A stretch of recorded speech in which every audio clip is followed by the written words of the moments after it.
something happened this week. That something, as Sarah knows, is the drop of Suicide Squad Kill the Justice League. Yeah. And I have a lot of feelings and thoughts, and that's why we're here. And I don't have any kind of script or anything. But the gist of this video is I'm going to explain the Arkhamverse to someone who doesn't know anything about it. What do you know about the Arkhamverse? I know that... You mean like story-wise or just in general? I guess just anything. I know that the Joker dies and Bruce is hallucinating him in Arkham Knight? Yes. She's known me the entire time, almost. Oh, and I know that they, at the end of one game, they have a cutscene where Harley thinks she's pregnant, and then in the next game, she's not. In the DLC, she's not. Anyway, so they came out the first Arkham game right before we met. And the first Arkham game is actually what got me really into Batman. So, okay. I have to explain my feelings on Suicide Squad Kill the Justice League, which means I have to give a bit of a explanation of the whole Arkhamverse. First game, 2009, Arkham Asylum. Immediately, so Rocksteady Games was this little tiny company, and they were doing a video game for the Dark Knight movie over at a different place, and it sucked so bad that Warner Brothers said no, and they pulled the license from them and gave it to Rocksteady, which was a studio that had one game out. I don't even know what that game is. They said, okay, make a Batman game. And this tiny company came out with Arkham Asylum, which is one of the most critically acclaimed video games in the history of video games. The gameplay was amazing, the story was great, because Paul Dini, one of the Batman writers who actually made Harley Quinn, wrote the game. He wrote the second game too, not the third game. Which is easy to tell if you play the third game. So, I need to drink water already. Arkham Asylum comes out. It's amazing. Not only because it's just a good Batman game, but because superhero games are famously really, really bad. There's pretty much never been a good one. Then this game comes out by this tiny studio. And it was like, whoa, okay. They had, I think, 21 months to make it. Oh, wow. And from top to bottom, it was just, okay, great. The basic story behind that, which I don't know how much you know, Batman kidnaps the Joker. Not kidnaps. Batman gets the Joker. He was doing some evil Joker stuff. He grabs him. He's bringing him to Arkham Asylum, and he's like, that was a really easy one. And he's immediately suspicious.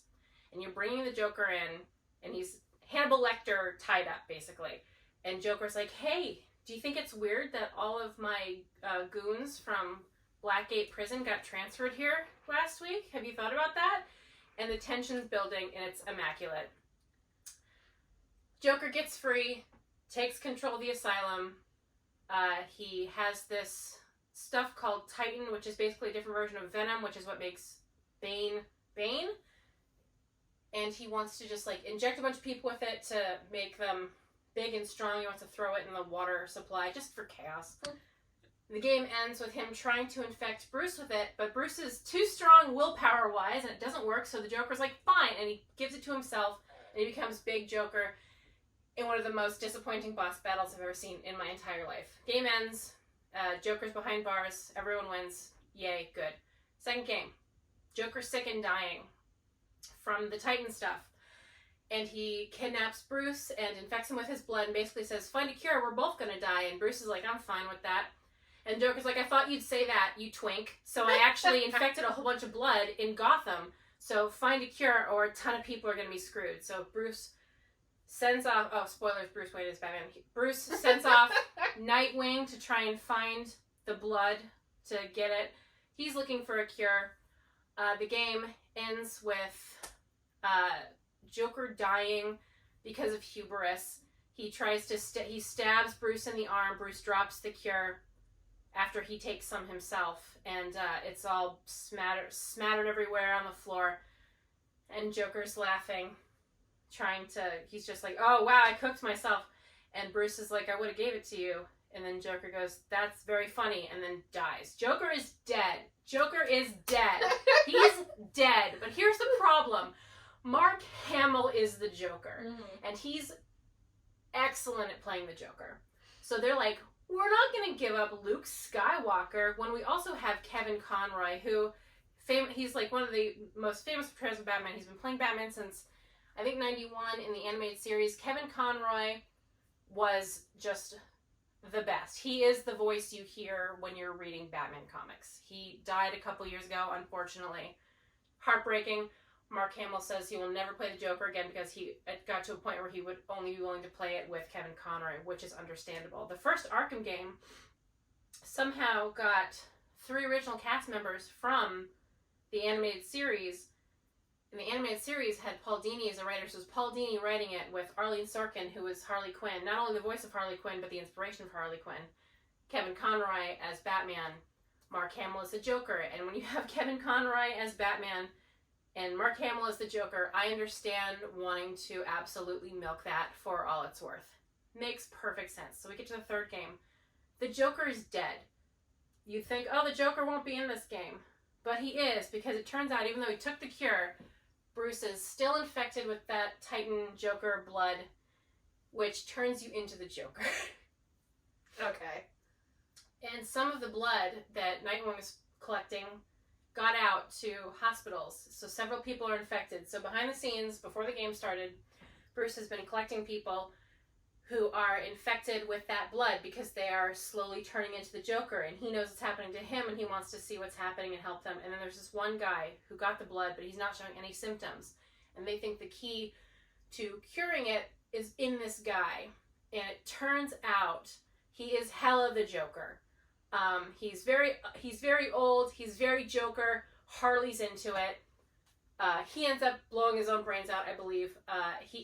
Before he kills all the other people infected with the Joker thing, so the only one left infected is Bruce, with no cure, no idea what's going to happen. Barbara Gordon's missing. The Scarecrow is the big bad for this game. And along with someone named the Arkham Knight, who the studio promises is someone new. Sorry for the feet content. My feet are very warm. Anyway, Scarecrow kidnaps Barbara Gordon because he finds out she's working with Batman as Oracle, because when she got paralyzed, she became Oracle. She does the computer stuff. She gets kidnapped. Bruce is, at this point, hallucinating the Joker. And even though Bruce is the greatest detective of all time, he goes into a room and he sees Barbara behind glass, and he sees her shoot herself in the head, and it does not occur to him that it is not real. Spoilers, it is not real. So he goes and tells Tim Drake, who in this world is dating Barbara, that Barbara's dead. Jim also finds out this way that Barbara has been working with Batman the entire time, and he's betrayed by Batman. There's some really great stuff with the Joker being like, you are an awful person to Bruce, because it's like, you're friends with Jim, and you're hurting his daughter, and you're lying to him. Like, I couldn't even come up with stuff that mean. And it's great. It's wonderful. As dumb as I think it is that the Joker is in Arkham Knight, they do it wonderfully. So you get to the end of the game. Bruce is basically right up against becoming the Joker. Scarecrow grabs him, ties him up, puts a bunch of cameras on him, and starts just dosing him with fear toxin. And it gets to the point where Bruce loses himself and he's essentially the Joker. He has a little hallucination, overcomes it, and that's great. But problem is he's still tied up. So before he could be saved, Scarecrow yanks his mask off, revealing to the whole world that Bruce Wayne is Batman. This is the end of the game. Bruce Wayne is Batman. Everyone knows it. The Arkham Knight, aka Jason Todd, he's been Jason Todd this whole time. There were no red herrings. No red herrings at all. Just Scarecrow's working this guy named Arkham Knight, who dresses like Batman, and he knows all of Batman's moves one move before Batman does it, and he sounds young and hot, and he just knows everything about Batman. How are we ever supposed to guess who he is, except obviously, and then they show a cutscene of what happened to Jason Todd before he died. And he's sitting there like, I guess before the game started that this was going to be Jason Todd, and they specifically said it wasn't. They lied. It was Jason Todd. So at the end of the game, Jason Todd, I know this is messy. No, you're fine. Jason Todd comes in, saves Batman, not before the reveal, takes out Scarecrow, frees him, blah, blah, blah, and Bruce is just like, uh-oh, everyone knows I'm Batman. what now? So he says his goodbyes to everybody. He goes to Wayne Manor. There's a whole bunch of people outside, camera crews and stuff. He goes inside, and then Wayne Manor blows up, and he's presumed dead, just gone, and the game ends with Wayne Manor burning up, just gone. Then it cuts to Crime Alley, right outside the movie theater where Bruce Wayne's parents were killed. And there's this little family, and they're going through the alley, and these two thugs come out, and they're about to do what happened to Bruce, obviously. And then in the distance, on top of a building, you see the figure of a bat rising up, and then it charges, and it's spooky scary, and the insinuation is that he's still being Batman, but he is using, like, fear toxin to be, like, a different kind of Batman. So he's, like, dosing them with fear toxin, which is... I don't really know the purpose of that. I always thought that was weird, but that's what we were left with for 9 years. Arkham Knight came out in 2015. It is now 2024. Shortly after Arkham Knight, they went into production for a game called Suicide Squad Kill the Justice League. So, they were working on that game for, I think, 7 years. And they got Tara Strong, who is the new Harley Quinn. She's the other most popular Harley Quinn there is. Voice, yeah. But so you have Suicide Squad with Amanda Waller as the lead, played wonderfully in the movie by Viola Davis, and in the game it's Deborah Wilson from Mad TV. She's great. They have Harley, Deadshot, King Shark, Boomerang. Those are the 4 characters. Don't know when they announced it, but it went into production right after Arkham Knight, and it's just kind of been in production hell for a really, really long time. And then you fast forward to, I think 4 years ago, they released the first trailer. I was so excited. I loved the trailer. She had me watch it. I did. I had her watch it, and I had my friend Kendra watch it. I was just like, oh my god, guys, you won't believe it. I think she said, are you ready for this to be my new personality? And then it didn't come out for 4 years. Yeah, I'll get to the delays. So, in the trailer, they're in Metropolis, the Suicide Squad. They're just messing around. And then Amanda Waller was like, hey, what are you doing? And then we see something in the sky. Is it a bird? Is it a plane? Worse. It is, you see Superman, Clark Kent, spoilers, holding a guy. And he's like, oh, they're all the Suicide Squad's like, oh, it's Superman. He's saving that guy. And then you see him use his laser vision to blow the guy's head straight through. And then he drops the corpse, and Harley's like, okay, that's not normal. And then you see him, and he's got purple eyes, and his face is a little purple, and he's infected / mind controlled by Brainiac. And it's just like, okay. And it cuts, I think, and it basically is Amanda Waller saying, to them, your mission is to kill the Justice League. And I saw that, and I was just like, wow, that sounds so cool. Because in my brain, it was like, that's very gutsy. They haven't had any superhero game at that time, other than Spider-Man, but that's something else. They hadn't had any DC superhero games, really, except for Batman, and Batman was wonderful. And at this time, we knew Rocksteady was doing it. So it's like, oh, wow, they did the Arkham games. The Arkham games are some of the most loved games of all time. Even Arkham Origins, which is actually good. I don't care what you think about it. It's a good game. That's done by Warner Brothers Montreal, which is a different company.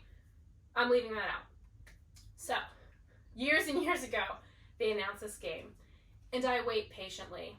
And then some news comes out that it is a live service game. Do you know what a live service game is? Is that where you'd like need a subscription in order to play like with other people, or? It's like, to my understanding, because I don't play these games, it's a lot like Fortnite in the sense that there's seasons that come out, and you have to buy a lot of it. Like, Fortnite's free. Mm-hmm. This game wasn't supposed to be free. You buy it, and then you keep buying stuff. You buy costumes, you buy loot boxes, which is like gear to play the game. So you give them money, and they give you good gear. Everyone was angry, because those kinds of games were very flash in the pan, pretty much, with a couple exceptions. They came and went. And we're finally getting another game from Rocksteady that is DC, and this is what they're choosing to do. And there was a really big hullabaloo, and people were upset, so they deleted the game. And I was like, okay, well, I mean, it's gonna be cool, that's fine. And they deleted it again, and a couple more times, I believe. This game, I think, was supposed to come out like 3 years ago, so it's just been in development for a really, really long time. And then by the time it comes out, everyone is still not pleased about it because they announced that it is part of the Arkhamverse officially. It is canon in the Arkhamverse. It takes place after Arkham Knight. And at this time, we didn't know Kevin Conroy was going to be in it. After he passed away, they did a special little trailer showing him to be like, hey, here's this. We have him and we love him and he's great. And everyone was pretty excited because obviously you got Kevin Conroy as Batman. It's going to be amazing. So this new expectation was placed on this game that already didn't have the best hype of, this is Kevin Conroy's final portrayal as Batman, and it's in the Arkhamverse, which is deeply loved and pretty divisive in some areas, so it's just like a lot of pressure immediately. It was never going to be able to go well. You can't make everyone happy. I knew that. I try and not be crazy about things I like. It is what it is. So they announced wonderful Kevin Conroy. Everyone's excited to see him. So let's cut to the game releasing. For $100, they had it so you can do early release, which is playing it 3 days before it comes out, versus the $70 it would be when it came out, which was the second, which was a couple days ago. So early release came out. Within the first hour, they had to shut down the servers because it crashed. It was just a mess. Okay. Really, really, really not good. And then, more time passed and the story came out. So, I'm going to now go through the story of Suicide Squad. Okay. With you. So, the 4 characters are taken by Amanda Waller. You go to they're in Arkham Asylum because you know Arkham Asylum. They're all gathered there, and the bombs get put in the back of their heads, which means Amanda Waller has control of them, and anytime she wants, she can detonate the bomb, and it'll blow their heads off, so that's their incentive to do what she says. If they accomplish the missions that they are given, they will... The premise of Suicide Squad generally is, like, they do these missions to get time shaved off their sentence. Because they're crazy, horrible people, they have, like, multiple life sentences, so it can keep going as long as you need. But they get told if they do this mission, they will, I think, just get let go. In Arkham City, they let all the criminals in Arkham City go because they were legally obtained, so everyone got freed at that time, but then, whatever. Okay. They go to Metropolis. There's a big Brainiac ship that has, implanted into Metropolis. Metropolis is decimated. There's not a soul in sight except for the monsters. They're turning people into the monsters. They don't have people running around Metropolis because that would be really hard on the consoles and stuff. Right, so that's the excuse, is there's just monsters running around. Ruin Metropolis. They're bit-bopping around, and they're starting to figure out what's going on. You get captured by Green Lantern. And you can see a little bit, his face is purple, but you don't know what's going on. He's bringing him around, being a little villainy, and then Barry Allen, the Flash, comes up, not infected, and they have a little thing. You get freed, whatever. It's revealed, okay, the Justice League, for the most part, has been corrupted by Brainiac. They are killing people. This is not good. And you get the mission to kill the Justice League. It is, in this game, the whole Justice League is Superman, Batman, Green Lantern, Barry Allen as the Flash. I don't know why I said Barry. The Flash, and Wonder Woman. Wonder Woman is not infected. She's trying to save everybody. At the beginning, Barry is not infected. It's Superman, Batman, and Green Lantern. So, you go through... You're trying to stop Brainiac. The premise of the game is you need to stop Brainiac, and the Justice League is in the background. Making it harder. You go through, you kill them one by one. You get to the end, you kill that Brainiac, and you find out there's 12 other Brainiacs. How many months are in a year? 12. And every month, they come out with a new season of the game. Yeah, so they have for the next year, their roadmap is you're killing Brainiac every month, which is so boring. Though you find out in the game that there's a multiverse, and because there's another Lex Luthor, and I thought, oh, that's how they're gonna probably do the Justice League.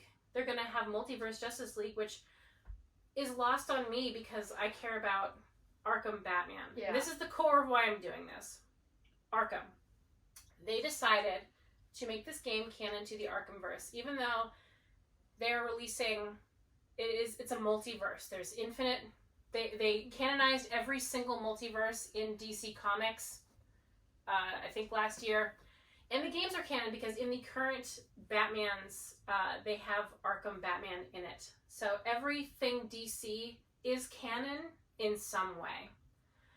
So instead of doing a different universe and leaving Arkham out of it, our hub is Arkham. In the Arkham universe, Batman is dead. Our Batman, Kevin Conroy Batman, is dead. The Batman in these 3-4 games that a ton of people loved and really cared about is dead. Joker's dead. Superman, Wonder Woman, Flash, Green Lantern, they're dead in the Arkham universe. And I find that horribly bleak and sad as a person who very frequently revisits those Arkham games. And that bothered me. And what's bothering a lot of people is the way they killed the superhero. So I'll go through each death with you, and I will let you decide how you feel about it. As an aside, I really hate when games do that. It's the same thing, but slightly different, therefore it's new content thing. We recently, and by we I mean her, played Cult of the Lamb, and they did like a huge update right after she finished playing it, where it's just like, it doubles the game, but you just go through and do the exact same thing again, being the same exact bosses. And I love Cult of the Lamb, so it didn't bother me. But I am very aware that it was a cheap, easy way to double the game.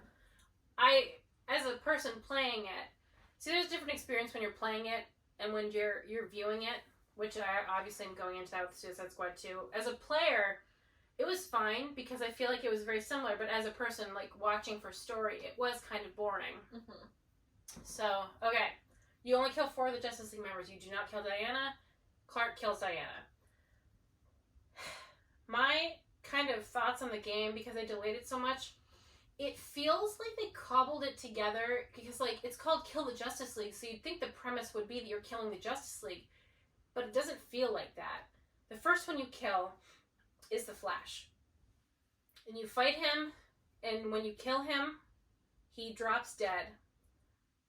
There's no dialogue from him. You're fighting him, and then he just falls down, and he's dead.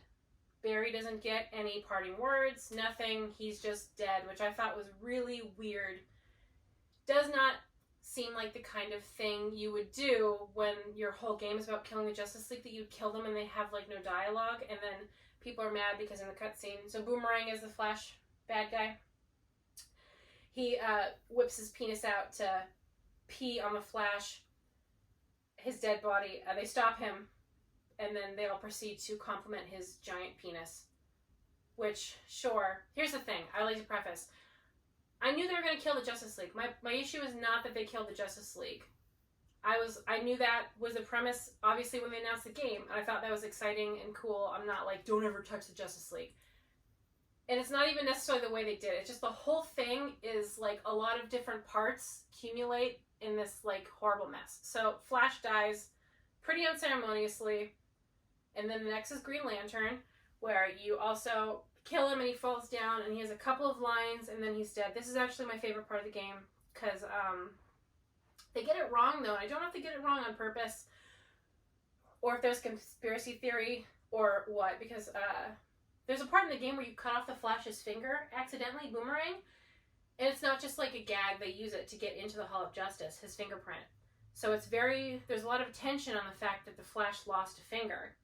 And then when you see him again later, he has all his fingers. And I don't know if that's a mistake or what. And then you get to Green Lantern, which you kill him. When a Green Lantern dies, their ring comes off their finger and it floats up and it goes and finds a new person. And I guess that's not necessarily every instance, but it's every instance I've seen it. But he's just dead.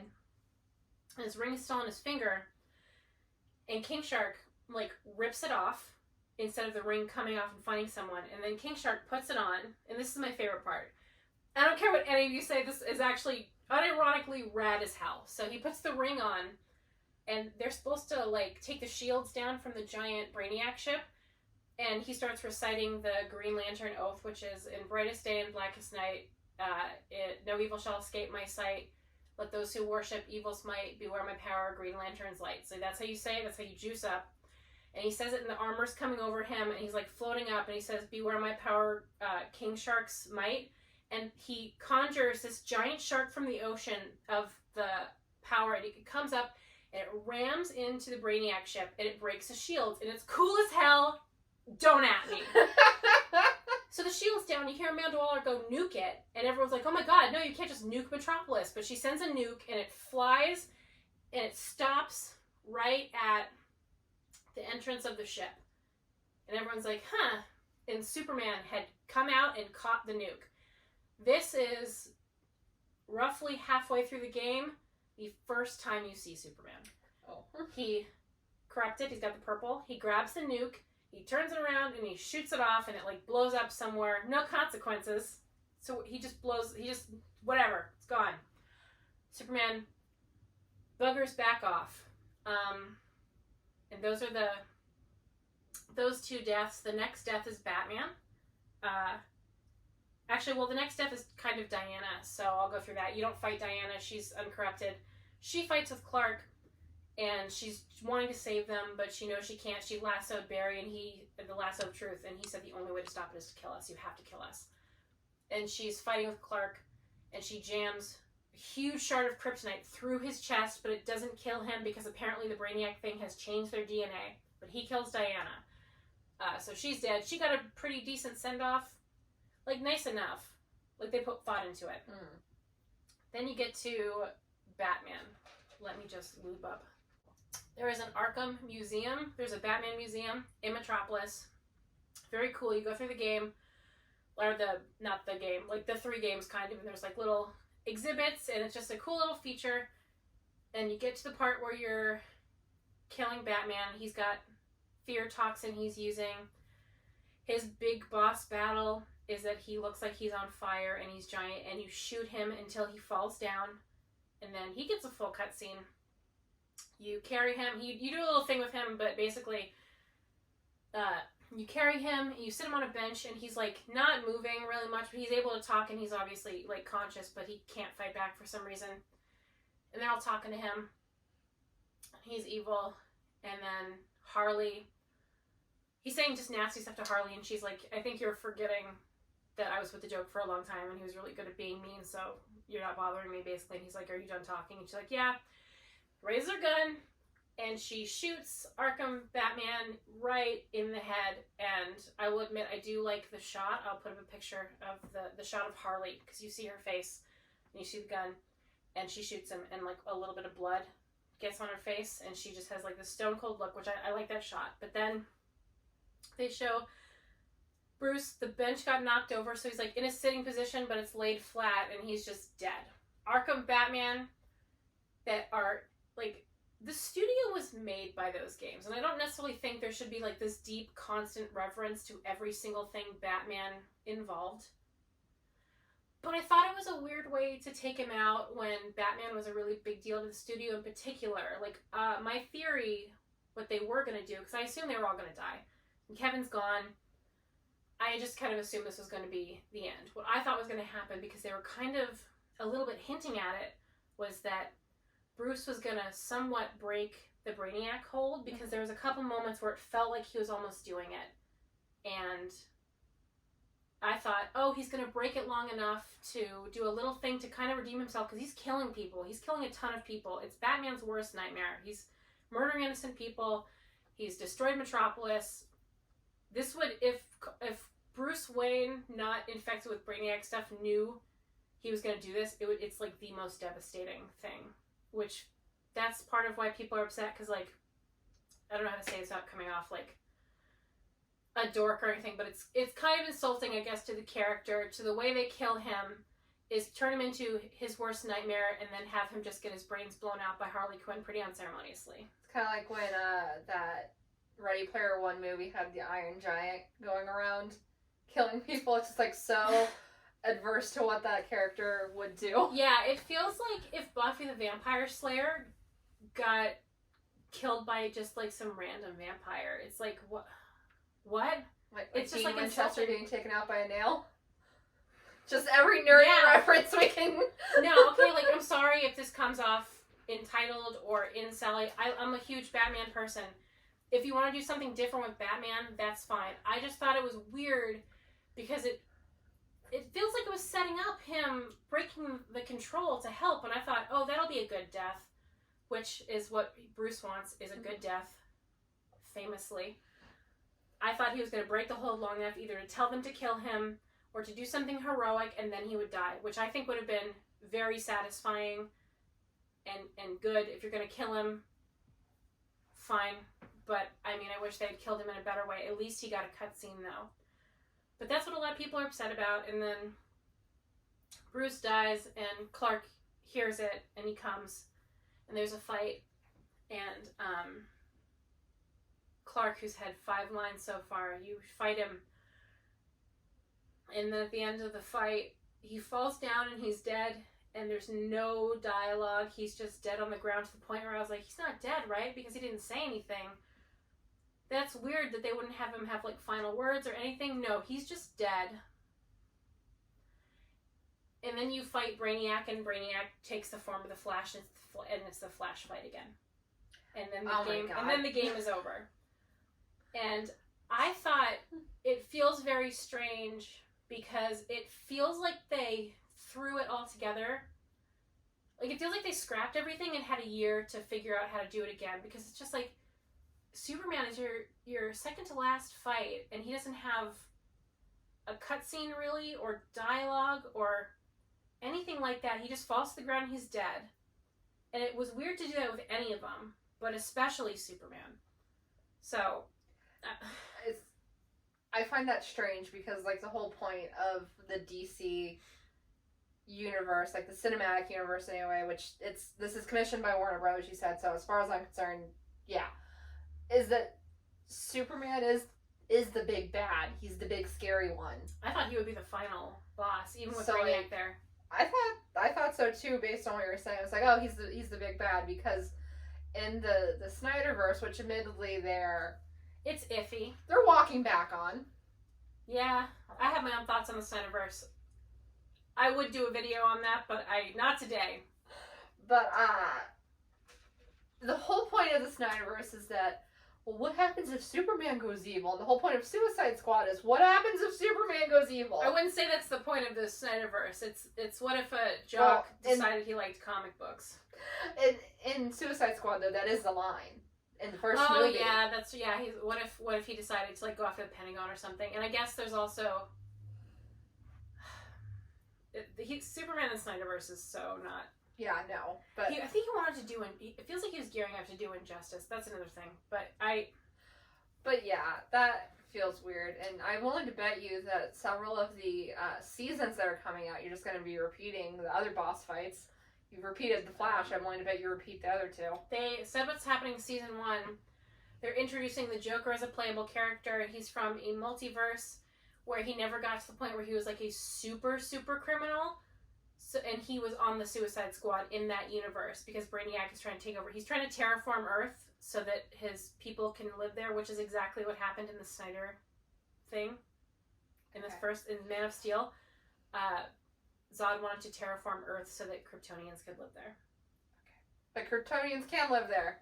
Well, yeah. No, but yeah, it's because, like, you don't have babies normally in that one. They're, like, in little pods, and Clark was born normally. So he's different, and I guess everyone's like, oh, that's weird that you're having your wife spit him out.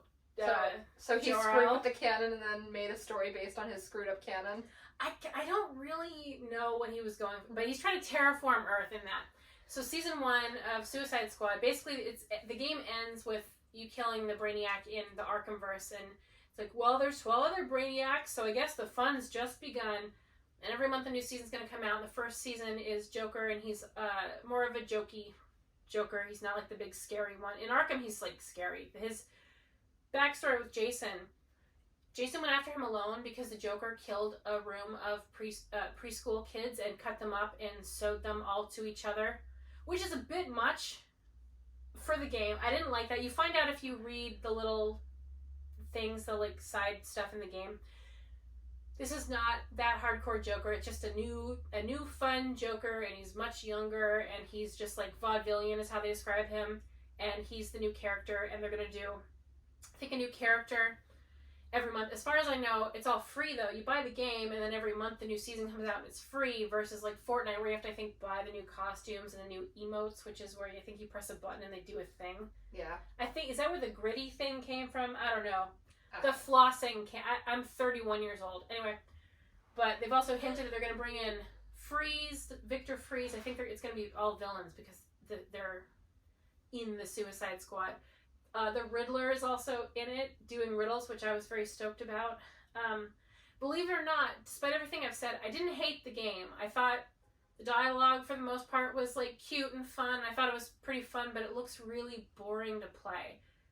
The missions, you're just doing waves of enemies. Like, it's not like... Oh. You haven't seen a lot of the Arkham games. With the Arkham games, there's missions and steps and things you go do. I've seen enough. Yeah, it's nothing like that, which I went in knowing this is not Arkham. This is not Arkham Asylum. This is something else, and I'm fine with that. But the problem is what it isn't good. But I liked some stuff. I would not want to play it. It looks very tedious to play.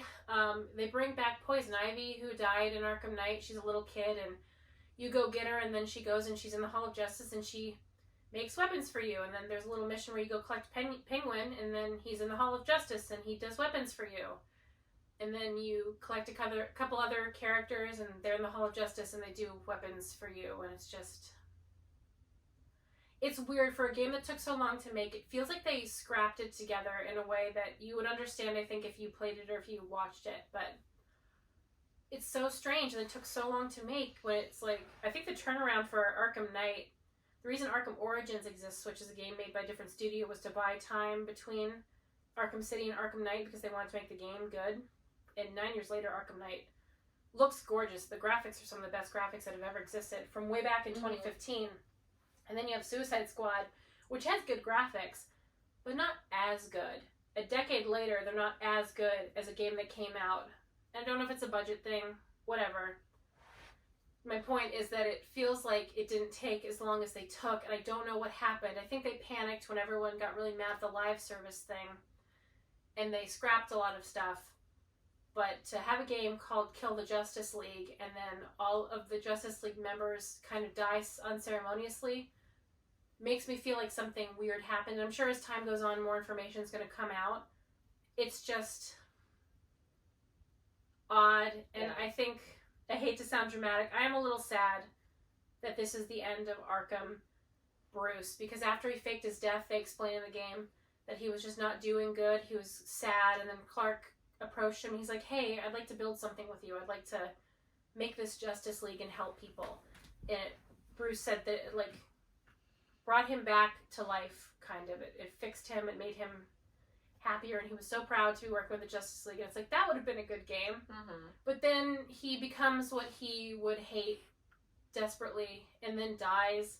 And there's no chance of redemption or fixing it because Kevin Conroy's gone. And they probably won't recast him, even though the guy who did the voice of Bruce in Arkham Origins is really, really good. I forgot his name. I'm so sorry. He was excellent. He was really, really wonderful as a younger Bruce. I think, honestly, you could just have him or even anyone else come in as Arkham Batman's voice, and it's fine. Like, I love Kevin Conroy, but we can't just not have Batman anymore because he's gone. Troy Baker did the Joker voice in Arkham Origins. He was pretty good too, but he was basically just doing a Mark Hamill impression. Okay. But we can move on from the voices we had, and I think it's fine. But it just kind of feels bleak because it's like, well, you can't necessarily fix what's been done, so it just feels like the Arkhamverse is just this miserable pit of sadness where the Justice League's dead. Aquaman, I don't know where he is or any of the other members, because there's actually quite a lot of Justice League members. Mm-hmm. They're not in it. But to have your Arkhamverse and then finally do another game and then you kill off all the characters who would, in any other instance, be the main character of their own game was weird to me. And I'm just kind of sad about it, and I had feelings. And I wanted to make you pay for that. But you're the one who's paying. I hear your voice has gotten all ragged. It's because I'm really sad. I don't know. So I get why people are upset, because it's weird to have this like iconic version of Batman, and then kill him in the way that they did. Yeah. Because if Batman died in the line of duty, that's what he wants. But also, they insinuate that he killed Tim. They go to the Batcave, and the bloody mask is on the ground. And just like, wow, so not only did he kill a bunch of innocent people, he killed Tim Drake. This is why I don't like this kind of stories, because they think it gives them free range to just do any horrible thing that they can think of, and it's like, that's not fun. It just upsets me, because now when I go back to the Arkham games, which I do very often, I'm just going to be thinking about that, and like, Tim might not be dead. It was just a bloody mask, sure, but the insinuation is that he killed him, and just the thought of this Batman that I've had in my life for 16 years, who is the reason I like Batman. And if you've ever paid attention to anything we've posted on this channel, you know I love Batman.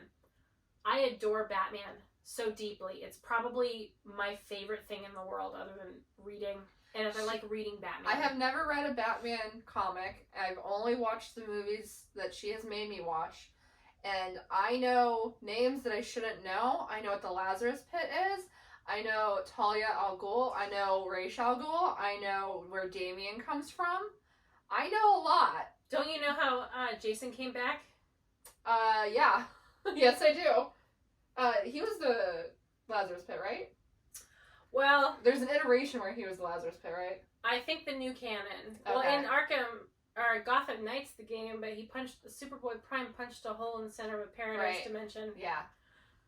The point is, Arkham Batman is why I love Batman, so it's really hard for me to see, like, the iteration of the thing I love most die in a way that would make him personally kill himself. Also, not for nothing, him getting shot with a gun, like, shot in the head with a gun, I wish they had killed him with a different weapon, because, like, it's like, oh my god, his parents were killed with a gun, he hates guns, and you have him get shot in the head with a gun! In this video, I have been drinking this for a couple of hours, and every sip I take, I'm like, this isn't what I ordered. I ordered a Dr. Pepper, and I haven't been able to figure out what it is, and I finally figured it out. They started pouring a root beer, and then realized it was supposed to be Dr. Pepper, so just switched over to Dr. Pepper. So this is a Dr. Pepper root beer. That's a really good metaphor for the Suicide Squad game. And I don't want to sound like a sourpuss. I was really looking forward to this game. I was looking forward to Gotham Knights 2, which is a whole different thing with that game. So I don't think Suicide Squad's the worst game ever. It just feels like something's wrong, because it just feels like this isn't what they wanted. The game that came out doesn't feel like what they intended to do, and I would have liked to see what they would have done if they hadn't scrambled to change it, because these cutscenes are so weird and the deaths are so weird, and I guess I just don't know what would make them kill Batman this way when he made the studio. The original people who made the studio left in the middle of the game, though. And I don't know. Maybe it's symbolic then. I don't know. It's not the worst game in the world. It didn't ruin my life. I'm just bummed. I'm just sad knowing, and it's like, I think they thought it was some full circle thing, because there was a whole DLC where Harley wanted to kill Batman because she thought that he was why Joker died, and Harley killed him in the end. She got a line like, I bet you didn't think it'd be me at the end. I wish that he had died differently. I don't have a problem with any of them dying. I just wish they had done it better. Because that's what you sign up for when you have a game called Kill the Justice League, and it's like, why'd you phone in the deaths of the Justice League? I don't know. And now it makes me wonder, because James Gunn said that there's supposed to be more games in the Arkhamverse, and I don't see how, when you killed off every member of the Justice League that we care about, like the whole Holy Trinity, and the Flash, and Green Lantern, what are you going to do? Do Aquaman in the Arkhamverse where everyone's dead? I don't know. But, do you feel better or worse after that I've explained all that to you? I feel about the same.